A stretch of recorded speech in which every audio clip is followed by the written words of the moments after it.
friends, the Lord is with you. And also with you. Thank you. A reading from the Holy Gospel according to Luke. Glory to you, Lord. Some Sadducees came forward, the ones who claimed there is no resurrection, to pose this question. Teacher, Moses prescribed that if a man's brother dies, leaving a wife and no child, the brother should marry the widow to raise up children with her. Well then, there were 7 brothers. The first one married and died childless. Next, the second brother married the widow, and the third, and so on. All 7 died without leaving her any children. Finally, the widow herself died. At the resurrection, who will be her husband? Remember, 7 married her. Jesus said to them, the children of this age marry and are given in marriage, but those judged worthy of a place in the age to come and of the resurrection from the dead do not. They become like angels and are no longer liable to death.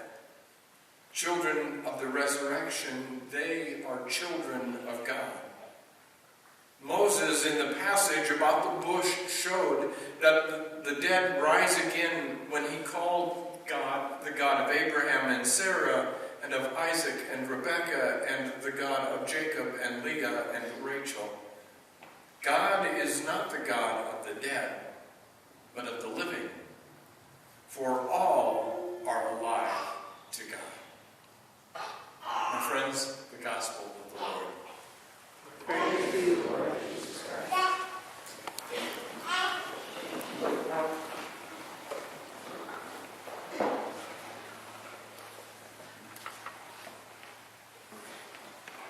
I have to say, it's just I don't know, I got this great energy here tonight. This is cool.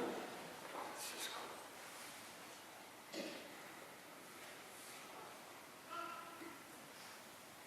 My friends, I really believe that the lectionary, this system of readings that we have, the lectionary has an amazing way to lead us on our journey of faith, and I really believe today is no exception. This is one of the questions that was laid in my lap as I walked throughout this week. What if it was proved that God did not exist? What would you do? Now, after pondering that, I replied, well, I would hope that my life at least did not make anyone else's life any worse or more burdensome. And at best, I would hope that maybe over the years that I was able to offer some semblance of hope or healing or love or companionship to someone along the way. And then I added to that conversation, from what I have seen and witnessed in my life and lives of many others, I would hope and I would continue to believe that the proof you just posed is wrong. 2 days later, another question was laid in my lap. You're a believer, right? To which I was very happy to reply, yes, indeed, I am a believer, but understand, I may not believe in the same way that you do. But trust me, I do believe. You see, my friends, these readings over the past few weeks, as we near the end of the liturgical season, they really do ask us some very deep, fundamental questions about life and about love and about faith and about eternity. They're very profound questions. One of my spiritual directors said the most profound homily he ever heard was given on a retreat he attended. He said it was only 3 sentences long. Now, as a homilist, I would say the guy cheaped out. But he said it was absolutely the most profound homily he ever heard. It was 3 sentences long, and he reflected on this homily for 20 years at that point. For 20 years. He heard it while he was on a retreat. And this is what the homily said. Life is short. Eternity is long. Think and pray about that. Life is short. Eternity is long. Think about that. Our history, my friends, our history is riddled with torture and abuse and neglect and prejudice. In the name of religion, we have shamed and killed and maimed millions of people. All in the name of religion.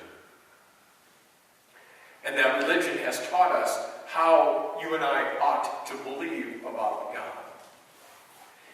I firmly believe if this gospel story does nothing else for you and I today, if it does nothing else, I think at its very least, it ought to stand as a constant reminder that you and I will never know, that you and I will never understand, that how we speak about God and eternity will never be able to be grasped by our language.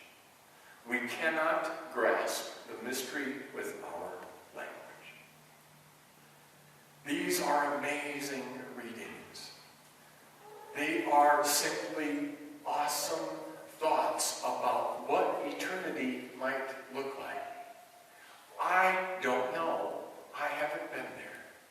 I've had the grace to talk to a few people who have touched the edge of that and come back. I've had the grace to read a few of those experiences as well. But none of us have ever been there and come back on this side. Those ones who have, and those books you read, and those experiences you and I read about, teach us one very important thing. That what we often have been led to believe may not be true, and some of the things that we have been led to believe are, like peace and light and love. Those things seem to be a constant reminder that what is on the other side you and I don't know, but what is on the other side is something that you and I do hope for. It's a profound homily. Life is short. Eternity is long. And there is a lot in between to think and to pray about. I'd like to leave you with these words from Paul's second letter to the Thessalonians that we heard today. Profound words indeed. For he said, may our God who has loved us and given us everlasting encouragement and good hope through grace, encourage our hearts and strengthen us in every good deed and word. Those words of encouragement I leave with you, along with this question. What if it was proved